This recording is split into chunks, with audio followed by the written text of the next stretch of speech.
Classes. And how law school works, it's not like high school or college. Because when you're in high school or college, if you study really, really hard, and everybody studies really, really hard, and you get all the answers right, you're gonna get an A. And if everybody else got the answers right, everybody in that class is gonna get an A, right? Like that's the best experience, right? Maybe I should, since I'm just talking to them.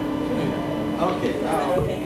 Sasa tuliwaja naomba kwa sababu hivi vitu vinawahusu wao hasa, tutamwacha ongea nao kwa Kiingereza.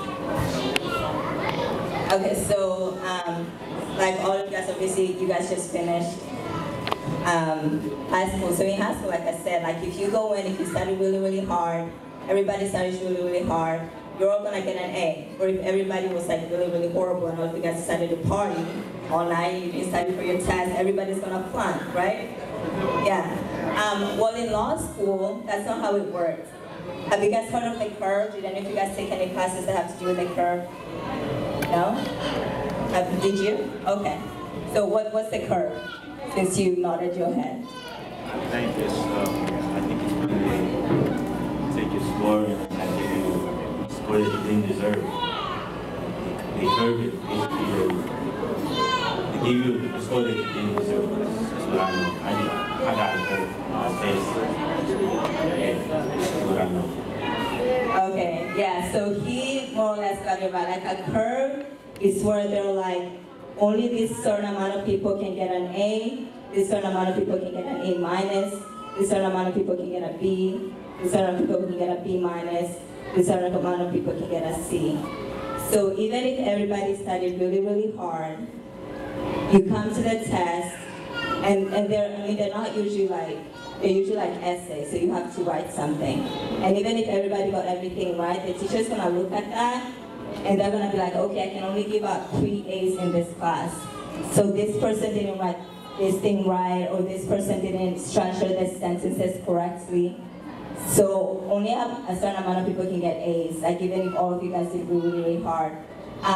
So that's why when they say when you go to law school, it's really, really competitive, because you're competing against each other.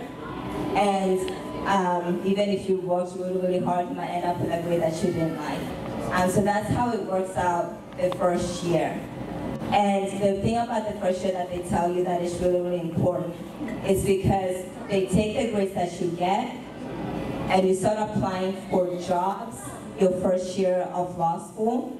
And most of the big law firms, and these are law firms where you get a summer internship, you're making $3,000 a week. So they're looking at what grades you got. If you're like in the 10%, 25%, 50%, 60%, etc. And after you're done with the first semester, you start applying for these jobs. If you did really, really well, you get a summer internship, or you didn't do really, really well, you get an internship with judges. If you want to work in the public fields, like helping inmates, for instance, who don't have any money, you can work in the public fields. Can you hear me?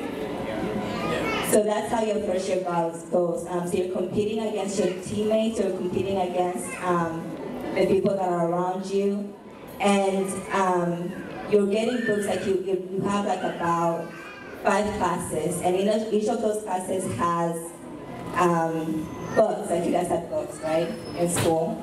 How many pages were some of your textbooks? Anybody wanna? 500? Did you guys have more? Anybody have more than 500 pages? Well, these textbooks, they're usually like between 700 and 1100 pages, and you get about 6 of those for each. So each class has one, and you have about 5 to 6 classes. And you pretty much read all of these textbooks. So if you want to go to law school, you have to make sure that you really like to read, because that's what you'll be doing most of the time. So that's how your first year goes. You really don't have a life. You really don't have a life because you're reading and you're studying like crazy. And another thing about law school that's different from, say, undergraduate or high school, how many tests did you guys have per semester for a class? Just throw out a number. Just shout it out.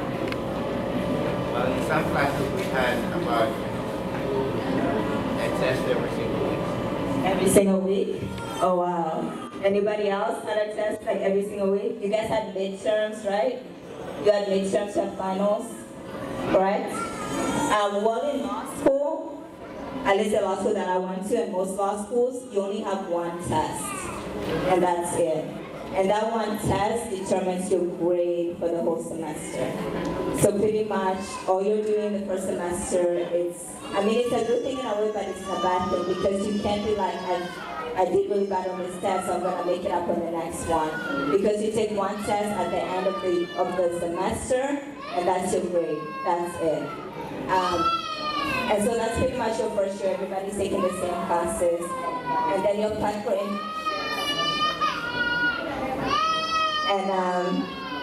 the first year the first summer after your first year of law school, you're doing an internship. I did internships with judges for the immigration court in Dallas, and I did an immigration internship with a judge here in Houston. And then the second year, you are allowed to pick different classes that you're interested in. So for instance, if you want to become a criminal lawyer, you can take a bunch of criminal law classes if you want. If you want to become an immigration lawyer, you can take immigration classes. If you want to become a corporate lawyer, you can take corporate classes. So just depending on what kind of lawyer you want to become. And your first year, they encourage you to get involved in like moot court and mock trial. Does anybody know what mock trial is or moot court? Do any of you guys watch Law and Order? Anyone? Nobody watches Law and Order? You guys have a life? No, just kidding. So Law and Order is pretty much when you go into court and you're making arguments, they teach you how to do that, and then you get to travel around the country competing with other schools. And then moot court is just basically when you're arguing something before a judge or something completely different. So you're taking classes, you're getting these hand-on practical experiences your second year. The summer after your second year, you also do another internship then. And that's also when you try to get hired. This is before you finish school. So your second year, you're applying to places trying to get hired. And then you have your third year, which again, you can take as many classes as you want, whatever it is that interests you. And your third year in law school, they call it like, they say like they kill you to death your first year, and then your third year they bore you to death because you pretty much know everything that you want to know. So you have your third year, you can graduate early if you want to, and then you graduate. I'm boring you guys, aren't I? You guys are really bored, you're like, why is she still talking? Be quiet and sit down. Anyways, so like he said, I just graduated in May, and I was really, really excited. I graduated because I made it, and I was happy. I was tired because I just taken a test, and so I was like all over the place, but I was really happy that I graduated. But with law school, it's like after you graduate, you have to become licensed. It's like if you wanna, it's the same thing for like a doctor or an accountant, you have to become licensed. So you graduate, and then you study for what's called the bar. And then you take the bar, I'm studying for the bar right now. And then you take the bar, and then after you pass the bar, it's when you become a real attorney. So that's pretty much how law school went. I know I talked a lot, and maybe I didn't make a lot of sense, but that's how it goes. Do you guys have any questions? Yeah, you could melt the flour. So he just asked, if you fail the bar, what do you do? Well, if you fail the bar, you can take the bar, so you can keep retaking it. But the thing with it is you have to pay each time that you take it, so it can get to be expensive. But you can keep taking it, but you don't want to fail, you can't afford it. So, are there any other questions? Yeah. You talked about your first year, right? Yeah, so you talked about your first year, right? That the teacher grade based on a certain amount of people that they can, let's say, age to, let's say, that number exceeds of students. What will the teacher do? They can't break the rule? Okay, so he's asking, I talked about how in the first year they can only give a certain amount of grades, like only a certain amount of people can get A's, B's, C's, etc. So he's asking, what if there's more people than A's, whatever. I mean, there never will be because it's like a percentage. So if you have 50 people, a certain percentage can get A's, a certain percentage can get B, etc. So yeah, that's it. I apologize that I went really, really fast, and I apologize that my Swahili wasn't better, so I couldn't communicate in Swahili.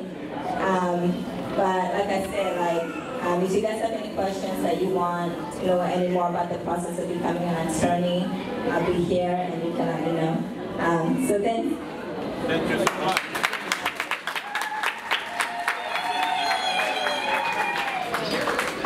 Asante sana dada Joali Mzaliwa. Hii ni mfano kubwa sana zaidi sana kwa dada. Kuona jana kama dada Johari hapa amefika mpaka kata doctorate, ni kitu cha muhimu sana. Na hiyo ni mfano vile kwa dada, hii ni kitu kama challenge kweli. Muone hivi, akali kidogo, mambo ya boyfriend, unaona? Amepata doctorate, sasa iko tayari kama anaweza pata mume, iko set, hana shida tena. Unaona? Sasa ukianza pata mambo ya boyfriend ungali hapo mwanzo, unapoteza. Unaona, ni kitu muhimu zaidi sana. Tupigie dada Johari mkono tena zaidi. Asante sana. Kwa hiyo, hii ni kitu muhimu. Na njoo kuangalia nini unaweza utakafanya. Kama itakuwa lawyer, doctor, ama nani, itakuja. Na kwa hiyo ni kujipa hiyo moyo na kujisukuma kabisa. Ili afike hapo. Hakuwa na moyo kidogo lakini anafanya kazi kidogo. Kwa hiyo tuendelee kidogo na hii program. Kwa hivyo tunaomba kwanza tupate muziki kidogo wa kibembe tuone kama watu watakamuka kidogo.